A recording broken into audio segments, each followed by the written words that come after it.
Hello बच्चों, I am Rashmi your maths teacher. I hope आप सबका पेपर बहुत अच्छा हुआ, क्योंकि मेरे पास जो पेपर आया है वो बहुत इजी पेपर है। तो मैं ये वाला बेसिक का पेपर सॉल्व करवा रही हूँ। अभी इसके बाद मैं स्टैंडर्ड का भी सॉल्व करूँगी, क्योंकि मुझे पहले बेसिक का पेपर मिला था। तो आप सीरीज चेक कर लो। ये जयपुर का पेपर है, JKK2 इस सीरीज है, और इसका कोड नंबर ये 430/2/4 है। तो इसमें हम सेक्शन ए देखते हैं। कुछ क्वेश्चंस मुझे लगा थोड़े से टफ हैं, अदरवाइज तो पेपर आपका पूरा का पूरा यहाँ पर इजी रहा। मोस्टली बच्चों से जब मैंने बात की, सबको पेपर इजी ही लगा। तो फर्स्ट क्वेश्चन ये है, HCF ऑफ 92 एंड 152। तो वही सोल्यूशन ये रहा, 92 के फैक्टर बनाया, 2 पावर 2 इंटू 23 आया, और 152 के फैक्टर बनाया तो ये आपका 2 पावर 3 इंटू 19 आया। तो HCF हमें चाहिए, जो कॉमन होगा उसमें से लेस पावर लेंगे, तो 2 पावर 2 4, यानी इसका आंसर आपका कौन सा राइट है, 4 हो गया। फिर नेक्स्ट आपका यहाँ पे इन ट्राइंगल ABC, क्योंकि मैं सोल्यूशन आपको इसलिए बता रही हूँ ताकि आप चेक करो कि अगर दिमाग में कि हाँ मैंने ऐसा ही किया था तो मेरा यहाँ पर राइट है, क्योंकि ऑब्जेक्टिव में तो टिक आपने यही लगाया तो यही आपको मार्क्स मिलेगा, अदरवाइज आपको मार्क्स नहीं मिलेगा। तो in triangle ABC DE parallel BC AD equal to 4 है, DB इक्वल टू 6 है, AE इक्वल टू 5 है। तो ये EC आपको पूछा है, तो बाय BPT थ्योरम हमने लगाकर यहाँ फाइंड किया, तो इसका आंसर हमारा 7 पॉइंट कितना आ रहा था, 5 आ रहा था। तो इसका मतलब इसका answer option number C right है। नेक्स्ट आप क्वेश्चन नंबर 3 देखो, the value of k for which the pair of linear equation x plus Y minus 4 equal to 0, 2x plus KY minus 3 equal to 0 have no solution. तो no solution की condition आपको पता है, A1/A2 equal to B1/B2 is not equal to C1/C2 होता है। सारी value put करके जब हम यहाँ पे सॉल्व करेंगे तो ये k इक्वल टू 2 आंसर आएगा, मतलब कि इसका ऑप्शन नंबर B आपका राइट है। Now next, the value of tan square 45 minus cos square 60 degree. तो इसको हम इस तरह से सॉल्व करेंगे वैल्यू रख करके, तो आपका आंसर आएगा 3/4। तो इसका ऑप्शन आपका डी राइट है। अब point x,1 is equi distant from 0,0 and 2,0, the value of x is. तो इक्वल डिस्टेंस के ऊपर ये वाला पॉइंट है, तो इसका मतलब ये क्या हो गया, इधर से उधर से डिस्टेंस है इसकी इक्वल है, तो हम इसको मिड पॉइंट लेकर के यहाँ पे सॉल्व कर सकते हैं। और अगर आप डिस्टेंस लेकर के भी सॉल्व करोगे तब भी आपका आंसर यही आएगा। तो ऑप्शन इसका फिफ्थ का ऑप्शन क्या है, ए आपका राइट है, ऑप्शन ए आपका यहाँ पर, अगर आपने इक्वल डिस्टेंस लेकर के सॉल्व किया है। Two coins are toss together, the probability of getting exactly one head. तो वन हेड आने की ये 4 पॉसिबल आउटकम होते हैं। फेवरेबल आउटकम यानी यहाँ पे हेड आ रहा है, यहाँ पे हेड आ रहा है, एग्जैक्टली 1 बोला ना, तो इसका आंसर कितना हो गया, 1/2 हो गया। तो ये ऑप्शन बी इसका आपका यहाँ पर राइट हो गया। देखो कितने डायरेक्ट क्वेश्चन आपके। A circular arc of length 22 centimetre, ये आर्क की लेंथ है 22 centimetre, subtend an angle of theta at the centre of the circle of radius जिसकी 21 सेंटीमीटर है। आपको थीटा की वैल्यू कहा है, तो जो हमें गिवन है उसी का फॉर्मूला हम लगाते हैं। हमें यहाँ पे इसका पेरीमीटर यहाँ पे गिवन है, तो इसका मतलब हम यहाँ पे पेरीमीटर फाइंड करने का फॉर्मूला ही यहाँ पर लगाएंगे। तो theta upon 360 into 2 pi, length of arc find करने का जो हमारे पास फॉर्मूला होता है, तो वो हमने जो भी वैल्यू गिवन थी वो पुट कर दिया, सॉल्व किया, तो थीटा आपका यहाँ पर 60 डिग्री आ गया। तो ऑप्शन सी आपका यहाँ पर राइट हो गया। Next question number 8, a quadratic polynomial having sum and product of is zeros as 5, and 0। मतलब आपको यहाँ पे सम ऑफ जीरोस यानी अल्फा प्लस बीटा 5 दिया हुआ है, और प्रोडक्ट ऑफ जीरोस यानी अल्फा बीटा आपको 0 दिया है। तो इसमें से कौन सी क्वाड्रेटिक पॉलिनोमियल बनेगी। तो जब मैं इसको सॉल्व कर रही हूँ, क्योंकि ये क्वाड्रेटिक पॉलिनोमियल बनाने की इक्वेशन है, तो अल्फा प्लस बीटा की जगह मैंने 5 रख दिया, अल्फा बीटा की जगह 0 रखा, तो के तो कांस्टेंट होता है, आप इसको छोड़ सकते हो। तो x square minus 5x answer है, बट यहाँ ऑप्शन में एक्स स्क्वायर माइनस 5x मुझे कहीं पर भी नहीं दिख रहा है। अगर ये -5 होता तो ये ऑप्शन इसका ठीक होता। तो मुझे लग रहा है शायद इस क्वेश्चन में कुछ मिस्टेक है। Now if p probability of any event equal to 0.65 है, then the value of the probability not e, नहीं होने की, तो हम यहाँ पर क्या करते हैं 1 माइनस 0.65 कर देते हैं, क्योंकि किसी इवेंट के होने की और नहीं होने का जो सम होता है वो 1 होता है। तो 1 में से आप जो इसको सब्ट्रैक्ट कर दोगे, तो इस तरह से जब हम यहाँ पर सब्ट्रैक्ट करेंगे तो इसका आंसर आपका कितना आ जाएगा, यहाँ पर 0.35 आ जाएगा। तो ऑप्शन आपका यहाँ पर हो गया है D right. 8 is given that DEF is similar to triangle PQR, और उसकी साइड का जो रेशियो है, देखो EF इसकी साइड है और QR इसकी साइड है, साइड का रेशियो 3:2 है। Then the value of area of DEF ratio area of PQR। तो हमें पता है कितनी भी दो ट्राइंगल अगर सिमिलर है तो उनके एरिया का रेशियो उनकी साइड के रेशियो के स्क्वायर के इक्वल होता है। तो 3/2 का स्क्वायर करोगे तो 3 का स्क्वायर 9 हो जाएगा और 2 का स्क्वायर 4 हो जाएगा। तो ये ऑप्शन डी आपका यहाँ पर राइट हो गया। नाउ नेक्स्ट 11 देखते हो, zeros of the quadratic polynomial. तो जीरोस तो आप मिडिल टर्म स्प्लिट करके फाइंड कर लोगे, तो 3 and 2 आ रहा है, तो यहाँ पे 3 and 2 आपका ऑप्शन सी है। फिर नेक्स्ट कहा 57/300। इन तीनों में से आपको कहा है कि ये कितने डेसिमल प्लेसेस के बाद ये इंटरसेक्ट टर्मिनेट हो जाएंगे, नहीं होंगे। तो आपको यहाँ पे क्या करना होता है, न्यूमरेटर का भी यहाँ पे फैक्टराइज करना होता है, डिनोमिनेटर का भी फैक्टराइज करना होता है। तो जब हमने न्यूमरेटर डिनोमिनेटर दोनों को फैक्टराइज किया तो 3 से 3 कैंसिल यहाँ पे हो गया। अब फाइनल जो बचा वो हमारा ये बचा। तो इसका मतलब नीचे 2 और 5 बच रहा है ओनली। सिर्फ 2 और 5 होने पर वो टर्मिनेटिंग डेसिमल होता है। और मैक्सिमम पावर, ऐसा तो दोनों की पावर इक्वल है, बट 2 आपकी मैक्सिमम पावर है। तो इसका ऑप्शन आपका बी राइट हो जाएगा कि टर्मिनेटिंग डेसिमल एक्सपांशन है और आफ्टर 2 प्लेसेस के बाद ये टर्मिनेट हो जाएगा। नाउ नेक्स्ट आपका लीनियर इक्वेशन से आया, चैप्टर नंबर आपका 3। Perimeter of a rectangle whose length is 4 centimetre more than twice is breadth is 14 centimetre. तो थोड़ा सा ट्रिकी, पेरीमीटर जो है वो आपको 14 सेंटीमीटर दिया हुआ है। एक इक्वेशन तो ये बन रही, तो पेरीमीटर आपका फाइंड करने का फॉर्मूला क्या होता है, 2 into L 2 multiplied by L plus B. तो ये आपका 14 दिया हुआ है। और दूसरी कंडीशन आपको दी हुई कि जो उसकी लेंथ है वो इज मतलब इक्वल है 4 सेंटीमीटर मोर, मोर है तो ऐड करेंगे ट्वाइस इट्स ब्रेथ, ब्रेथ को 2 से मल्टीप्लाई करेंगे। तो ऑप्शन डी आपका यहां पर क्या है, राइट है। नाउ नेक्स्ट 5.213 का बार है, कैन बी रिटर्न एज। तो ये बहुत सिंपल क्वेश्चन है। तो कभी कभी हम सोचते हैं यार इतना सिंपल क्वेश्चन तो आ ही नहीं सकता, तो हम कंफ्यूज हो जाते हैं। बट सिंपल है, जिस पे बार है वो बार बार यहाँ पर क्या होगा, रिपीट होगा। तो देखो कितना सिंपल क्वेश्चन था। The ratio in which the point 4,0 divides the line segment joining the points 4,6 and 4,-8। तो ये तो आपको सॉल्व करके देखना ना, के रेशियो 1 रखना है। और इसको सॉल्व करके जब आप पूरा देखोगे तो हम यहाँ पे इसको इक्वल रखो, यहाँ पे इसको 0 है ना, इसको इक्वल रख के आप सॉल्व कर लोगे तो आपका आंसर यहाँ पे 3:4 आ जाएगा। तो बी ऑप्शन राइट है। Which of the following is not defined, इसमें से कौन है जो डिफाइंड नहीं है, मतलब किसकी वैल्यू जो है वो नॉट डिफाइंड आती है। तो 1090 जो होता है वो नॉट डिफाइंड होता है। तो ये हमारा आंसर आ गया। फिर in the given figure a circle is touching a semi circle at C and its diameter A B at O. ठीक है, इफ ए बी, ये पूरा का पूरा आपको यहाँ पे कितना दिया हुआ है, 28 दिया हुआ है। What is the radius of the inner circle. तो देखो ये रेडियस हो गई, ये रेडियस हो गई, मैं ओ को सी से ज्वाइन कर दूं, ये भी रेडियस हो गई। तो ये आपका ए बी क्या है, 28 डायमीटर, डायमीटर का हाफ 14 ये भी हो गया, 14 ये भी हो गया, 14 ये भी हो गया। तो 14 का आपको यहाँ पे क्या कहा है, रेडियस बताओ। तो इस सर्कल का रेडियस कितना हो जाएगा, 14 का भी हाफ यानी 7 सेंटीमीटर।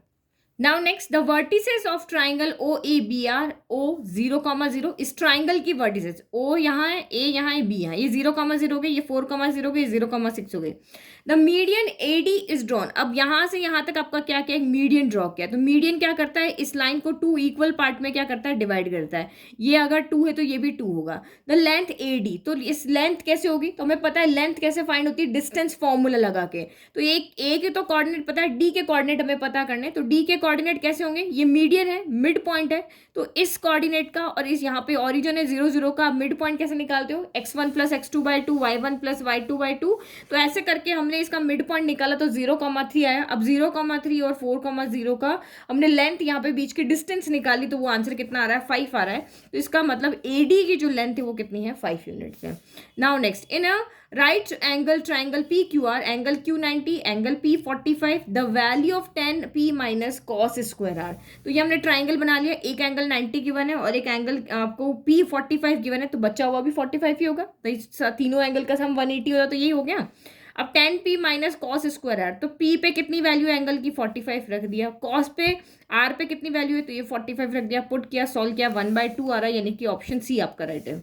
फिर if tan theta equal to 2/3 then the value of sec theta. तो यही आप ट्राइंगल कंप्लीट कर लो। ये P/B होता है, हाइपोटेनस हम निकाल लेंगे फॉर्मूले से। तो ये √5 आ रहा है, sec थीटा H/B होता है, तो H/H √5 हो गया, B आपका 3 हो गया। तो sec थीटा √5/3 यानी कि ऑप्शन बी आपका यहाँ पर राइट हो गया। तो सेक्शन ए हो गया complete. Now section B, the perimeter of a sector of a circle of radius 14 centimetre and centre angle 45 degree. तो आपको यहाँ पे perimeter of sector of a circle, हमें यहाँ पे क्या करना है, पेरीमीटर फाइंड करना है। तो पेरीमीटर मतलब ये साइड, ये कर्व और ये, इन तीनों का सम जो होगा वो हमारा यहाँ पर क्या होगा, पेरीमीटर होगा। तो ये क्वेश्चन आपने ठीक से नहीं पढ़ा होगा ना, तो आप जैसा मैंने गलती की, देखो मैंने यहाँ पे पेरीमीटर ऑफ सेक्टर निकालना था तो फॉर्मूला लगा लिया, लेकिन ये सिर्फ क्या है, लेंथ ऑफ आर्क है। तो इसमें आपको सॉल्व करोगे तो 11 आएगी लेंथ ऑफ आर्क, मतलब इसकी लेंथ के लिए हमने फॉर्मूला लगाया θ/360 × 2πr, 11 आया। अब इसमें दोनों रेडियस को भी हम ऐड करेंगे, तो 14 + 14 आपका 28 हो गया, 28 + 11 आपका 39 हो गया। तो ये ऑप्शन डी आपका यहाँ पर पर क्या है, राइट है। अदरवाइज देखो 11 जो मेरा आंसर आता है ना वो भी यहाँ पे दिया हुआ, तो अधूरा क्वेश्चन पढ़ते हैं तो इसी तरह से गड़बड़ होती है। अ बैग कंटेन 16 रेड बॉल्स, ठीक है, और फिर आपका 8 ग्रीन बॉल 6 ब्लू बॉल्स, ये सारी बॉल मैंने इसमें रख दी। One ball is drawn at random, कोई एक बॉल निकाली, the probability that it is a blue ball, तो ब्लू बॉल निकालने की प्रोबेबिलिटी हमें पता है favourable outcome divided by possible outcome होता है। तो फेवरेबल आउटकम हमें यहाँ पे ब्लू बॉल निकालनी, ब्लू बॉल कितनी है तो 6 है, और पॉसिबल आउटकम मतलब टोटल कितनी बॉल है, तो ये 16 + 8 + 6 आपका 30 आ रहा है, तो टोटल 30 बॉल है, तो इसको सॉल्व करोगे तो आंसर कितना आएगा आपका यहाँ पर b 1/5 आ जाएगा।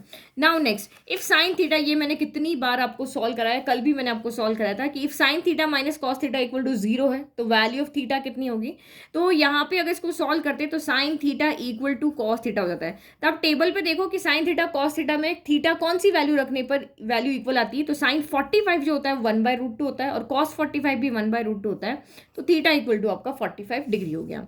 The probability of happening of an event is 0.02, the probability of not happening, तो रिपीट हो गया सेम क्वेश्चन, अभी थोड़ी देर पहले किया था ना, 1 - 0.02, तो क्या आंसर आएगा आपका 0.98 आ गया। सेम क्वेश्चन आपको 2 बार दे दिया। Two concentric circle are centred at O, the area of shaded region if outer and inner radius, तो ये भी बहुत सिंपल क्वेश्चन है, बड़े सर्कल के एरिया में से छोटे सर्कल का एरिया हम यहाँ पर क्या कर देंगे, सबट्रैक्ट कर देंगे, तो बड़े सर्कल का एरिया πr² हो गया, तो ये आपका πr² हो गया माइनस पाई स्मॉल r² हो गया। सॉल्व किया तो ये आंसर आपका यहाँ पर कितना आ रहा है 462 आ रहा है।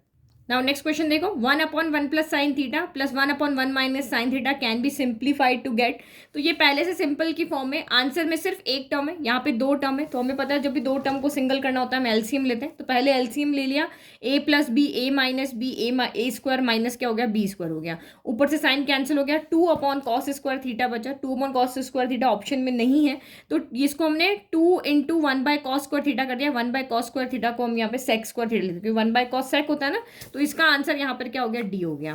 फिर नेक्स्ट देखो, the origin divides the line segment A B joining the points a 1, -3 and b -3,9 in the ratio, तो ये कह रहा है कि ऑरिजिन जो है वो ए बी को कौन से रेशियो में डिवाइड करेगा, तो हमें पता है k:1 रेशियो हम यहाँ पर लिख देते हैं, तो k:1 रेशियो जब लिखेंगे फिर इसको सॉल्व करेंगे, तो किसी को इसको इसके लेकर के इक्वल सॉल्व करो या इसको इसको इक्वल लेकर सॉल्व करो, k की वैल्यू आ जाएगी, तो मैंने इन दोनों को लेकर के सॉल्व किया, ऑरिजिन कहा तो 0 0 हो गया ना भाई, ऑरिजिन पे है पॉइंट, तो ये भी उसको सेटिस्फाइड करेंगे, तो k की वैल्यू कितनी आ गई यहाँ पर 1/3 आ गई, तो ये रेशियो क्या हो गया आपका 1:3 हो गया, ऑप्शन बी आपका यहाँ पर राइट है।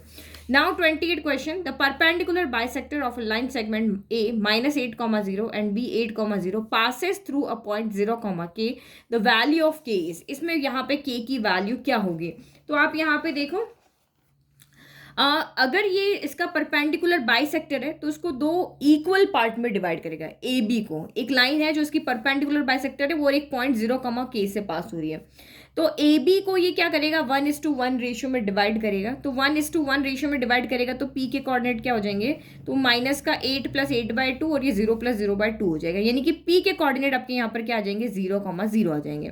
तो अब ये कह रहा है कि के की वैल्यू यहाँ पर क्या होगी, के इसी लाइन पे कोई आपका एक पॉइंट है, तो के की वैल्यू कुछ भी हो सकती है, कोई भी नंबर हो सकता है, 0 हो सकता है, 1 हो सकता है, प्लस हो सकता है, माइनस हो सकता है, कुछ भी वैल्यू हो सकता है, तो यहाँ पर आप क्या लिखोगे एनी रियल नंबर, क्यों, इसका आंसर आपका क्या होना चाहिए, सी आंसर होना चाहिए, एनी रियल नंबर, कोई भी रियल नंबर, क्योंकि नंबर लाइन पे सारे रियल नंबर ही तो आते हैं, तो कोई भी रियल नंबर यहाँ पे हो सकता है, ये पॉइंट मैंने यहाँ लगाया, ऊपर भी हो सकता था, कहीं भी हो सकता था, इस लाइन पे कहीं भी एक पॉइंट है, और ये परपेंडिकुलर बाइसेक्टर है, तो ये इस पॉइंट के ऊपर जो आपका y जो है वो सभी जगह यहाँ पर क्या है, नहीं x यहाँ पे सभी जगह 0 है, y की वैल्यू यहाँ पर चेंज कर दी जाएगी, अगर यहाँ एक्सिस पे आएगा तो 0 हो जाएगी, यहाँ पे आए तो कुछ और होगी, वहाँ आएगा तो कुछ और होगी, तो ये वाला आंसर आपका राइट है कि जो k की वैल्यू होगी ये कोई भी रियल नंबर हो सकती है। फिर which of the following is a correct statement, इसमें से कौन सा करेक्ट स्टेटमेंट है, तो इसका करेक्ट स्टेटमेंट आपका यहाँ पर है A, 2 congruent figure are always similar, 2 congruent figure जो है वो हमेशा सिमिलर होंगे, तो ऑप्शन ए राइट हो गया। The solution of the pair of the linear equation, तो ये आपको यहाँ ग्राफ बना के मैंने समझाया कि इसका सोल्यूशन कैसे होगा, तो ये आपकी मेन एक्सिस है ये वाली, तो x = -5 यहाँ पे होगा, y = 6 आपका कहाँ पे होगा, y = 6 यहाँ पे होगा, तो x = -5 की लाइन क्या होगी, y के पैरेलल होगी, और y = 6 की लाइन x के पैरेलल होगी, दोनों जहाँ पे इंटरसेक्ट करेगी वो पॉइंट होगा, तो ये आपका राइट है, option A -5, 6। A circle of radius 3 unit is centred at 0, 0, तो ये सर्कल है जिसका सेंटर पॉइंट है 0, 0, which of the following lie outside the circle. तो ये क्वेश्चन थोड़ा डिफरेंट है कि इसमें से कौन सा पॉइंट जो होगा वो सर्कल के आउटसाइड होगा। तो यहाँ पे देखो आपकी इसकी रेडियस 3 सेंटीमीटर है और ऑरिजिन से यहाँ तक की डिस्टेंस आपकी कितनी है 3 है। तो हम 0 0 से इस पॉइंट की, इस पॉइंट की, इस पॉइंट की, इस पॉइंट की सबकी डिस्टेंस निकालेंगे। अगर वो 3 से डिस्टेंस कम है तो अंदर है, अगर 3 ही डिस्टेंस आ रही है तो वो इस लाइन के ऊपर है, अगर 3 से बड़ी आ रही है तो वो लाइन से बाहर होगा। ये थोड़ा सा ट्रिकी क्वेश्चन है। तो जब मैंने ए पॉइंट को लेकर के सॉल्व किया तो √2 आ रहा है, √2 3 से छोटा होता है, √2 क्या होता है 1.414 होता है, तो इसका मतलब 3 से छोटा हो गया तो सर्कल के अंदर है। फिर बी पॉइंट को लेकर के डिस्टेंस निकाली तो वो 3 ही आ रही है, तो इसका मतलब वो इसके पेरीमीटर पे ही है, सरकमफ्रेंस पे ही है। ओसी अगर हमने निकाला तो ओसी आपका √5 आ रहा है, √5 भी 2 पॉइंट समथिंग कुछ होता है, 2.25 ऐसे कुछ, तो ये भी सर्कल की क्या है 3 से छोटी आ रही है, अंदर आएगा। फिर मैंने यहाँ पे ओ डी पॉइंट को लेकर के निकाला तो ये मेरी √10 आ रही है, तो √9 3 होता है, तो √10 ऑब्वियसली 3 से थोड़ा सा बड़ा ही होगा, तो ये पॉइंट जो है वो अकेला आपका सर्कल के बाहर लाई करेगा। फिर नेक्स्ट, द वैल्यू ऑफ के for which the pair of linear equation have infinitely many solution. तो वही इन्फाइनेटली मेनी सोल्यूशन की ये कंडीशन होती है। अब चाहे इसको सॉल्व करो चाहे इसको सॉल्व करो, आपका के इक्वल टू कितना आएगा 9 आएगा, तो 9 राइट है। HCF of 2 consecutive even number, तो 2 कंजिक्यूटिव इवन नंबर कोई भी ले लो, मैंने 2 ले लिया, 4 ले लिया, अब 4 ले लो, 6 ले लो, कुछ भी ले लो, तो 2 का फैक्टर 2 हो गया, 4 का फैक्टर 2 स्क्वायर हो गया। इनका HCF क्या होगा, कॉमन होना चाहिए और उसमें लीस्ट पावर वाला, तो HCF कितना हो जाएगा 2 हो जाएगा। तो कोई भी आप इवन नंबर ले लो, आपका यहाँ पर HCF उसका 2 ही आएगा, ठीक है। फिर the zeros of the quadratic polynomial x square, ये भी मैंने क्वेश्चन बहुत बार करवाया है, इसका आंसर आपका यहाँ पर आएगा। ये शॉर्ट ट्रिक जो थी, मैंने जब आपको RD शर्मा में से क्वेश्चन करवाया था तब वहाँ पे ये क्वेश्चन था, तब मैंने बताया था कि इसकी बिल्कुल शॉर्ट ट्रिक है कि किसी भी ये जब सारे ABC यानी कॉफिशिएंट एक्स स्क्वायर के, एक्स के कांस्टेंट अगर सारे ग्रेटर देन 0 है या सारे लेस देन 0 है तो आपके दोनों जीरोस जो होते हैं वो नेगेटिव होते हैं, तो बोथ नेगेटिव इसका आंसर है। हमें सॉल्व करने की जरूरत ही नहीं थी क्योंकि इसमें मिडिल टर्म तो स्प्लिट होगी नहीं, क्वाड्रेटिक फॉर्मूला से आप सॉल्व करोगे तो डेसिमल में आंसर आएगा, तो यहाँ पे आंसर आपका क्या आएगा, दोनों नेगेटिव आएंगे। तो ये शॉर्ट तरीका था इसको याद रखने का। फिर नेक्स्ट आपका यहाँ पर है the mid point of line segment joining the point this and this. तो मिड पॉइंट का फॉर्मूला तो पता है x1 + x2/2 y1 + y2/2, solve कर लो, माइनस का 9/2 5/2, तो ऑप्शन सी आपका यहाँ पर राइट आ गया। नाउ नेक्स्ट देखो the decimal expansion of this number. तो ये नंबर आपका क्या एक रैशनल नंबर है क्योंकि P/Q की फॉर्म में लिखा हुआ है, तो नीचे सिर्फ 2 हो या 5 हो या दोनों हो तो वो टर्मिनेटिंग होता है, लेकिन 2 5 के अलावा कोई और नंबर होता है तो वो नॉन टर्मिनेटिंग होता है। तो टर्मिनेटिंग हो गया तो ठीक है, किसी न किसी डेसिमल के बाद टर्मिनेट होगा, बट नॉन टर्मिनेटिंग है तो वो रिपीटिंग ही होगा क्योंकि वो रैशनल नंबर है, इसलिए नॉन टर्मिनेटिंग नॉन रिपीटिंग आपका यहाँ पर क्या होता है इररेशनल नंबर हो जाता है, तो ये आंसर आपका राइट है। फिर इन ट्राइंगल ABC DE पैरेलल है BC के, DB 3 है, DE रेशियो BC कितना होगा, तो आपको क्या पूछा यहाँ पे DE रेशियो BC कितना होगा। तो यहाँ के लिए जब भी मैंने क्वेश्चन आपको बताया था, कहा था कि यहाँ पे सिमिलैरिटी लगेगी, तो पहले आपको दोनों ट्राइंगल को क्या करना पड़ेगा, सिमिलर करना पड़ेगा। तो ये तो पैरेलल दिया हुआ है तो एंगल एंगल से सिमिलर हो जाएंगे, सिमिलर हो गए तो रेशियो इक्वल आएगा, तो जो रेशियो में दिया होता है वही लिख रहे हैं, 2/3 लिख रहे हैं, नहीं सॉरी 5 होगा, 2 + 3 क्योंकि छोटे ट्राइंगल का रेशियो बड़े के साथ होगा, 2/2 + 3 हो गया, और इधर आपका क्या हो जाएगा DE/BC हो जाएगा। तो अब आप जब इसको सॉल्व करोगे तो यहाँ पर यही हमारा आंसर है ना, हमें तो यही फाइंड करना था, तो ये हो गया आपका 2/5 हो गया, ठीक है। फिर HCF × LCM for the number कितना होगा, तो बस HCF का हमें प्रोडक्ट पता है कि दो नंबर के HCF का प्रोडक्ट नंबर के प्रोडक्ट के इक्वल होता है, तो 5 2 आपका कितना हो गया, यहाँ पर 10 हो गया और यहाँ पे आपके 0 लग गए 2, तो इसका आंसर आपका कितना हो गया 1000 हो गया, ठीक है। Next, for which natural number n 6 power n with digit 0, तो कोई भी नहीं होगा, ये भी मैंने आपको एक्सप्लेन कर दिया था कि 6 के फैक्टर 2 × 3 होते हैं, तो इसमें n की जगह आप कुछ भी रख दो, यहाँ पे अगर फैक्टर में 5 होता या 0 होता तब ये 0 होते, n की जगह कुछ भी रख दो, ये कभी भी आपका 0 नहीं होगा। 1 + tan स्क्वायर है, 1 + sin है, 1 - sin है इज इक्वल टू, तो ये मैंने सॉल्व किया, 1 + tan स्क्वायर sec स्क्वायर होता है, a + b a - b a² - b square, ये आपका sec स्क्वायर हो गया, 1 - sin स्क्वायर cos स्क्वायर हो गया, तो ये sec को 1/cos ले दो, कैंसिल हो गया, तो आंसर इसका आपका आ गया B। नेक्स्ट आपका केस बेस्ड क्वेश्चन है, तो आपको यहाँ पे क्या, Sukirti throws a ball upward from a roof top which is 8 metre high from the ground level. यहाँ से उसने क्या किया है, बॉल को थ्रो किया रूफ टॉप से, छत से उसने बॉल को थ्रो किया। The ball reaches to some maximum height and then return and hit the ground. उसके बाद ये पूरा अपना जो पाथ था वो ट्रेवल करके और ग्राउंड पे जाकर के उसने हिट किया। If height of the ball at time t is represented by h then equation of its path is given by this. तो ये हाइट और इसकी जो टाइम के अंदर जो एक इक्वेशन आपको यहाँ दी हुई है। Based on the above information answer the following. The maximum height achieved by the ball is. अब इस क्वेश्चन में बच्चों को प्रॉब्लम आई होगी कि मैक्सिमम हाइट हम कैसे निकालें। तो देखो आपको एच, अगर टाइम इक्वल टू 0 रखोगे तो इसमें रखो टी इक्वल टू 0। तो मैंने इसको सॉल्व किया, टी इक्वल टू 0 पे एच इक्वल टू 8 आ रहा है। इस इक्वेशन में टी इक्वल टू 0 रखना है। फिर टी इक्वल टू 1 पे एच इक्वल टू 9 आ रहा है, टी इक्वल टू 2 पे एच इक्वल टू 8 आ रहा है, टी इक्वल टू 3 पे एच इक्वल टू 4 आ रहा है। तो सबसे मैक्सिमम हाइट यहाँ पे कहाँ गई, वो 9 पे गई। तो आपका आंसर यहाँ पे क्या हो जाएगा, सी राइट हो जाएगा। The polynomial represented by above graphics. तो ये क्वाड्रेटिक पॉलिनोमियल है। ये आपका कौन सा पॉलिनोमियल है, क्वाड्रेटिक पॉलिनोमियल है। तो लीनियर में क्या होता है, एक इक्वेशन होती है। क्यूबिक आपका होगा नहीं, क्यूबिक में ये थर्ड जगह होता है, तो ये क्वाड्रेटिक है। Time taken by ball to reach maximum height is. तो मैक्सिमम हाइट पे जाने के लिए उसको कितना टाइम लगा।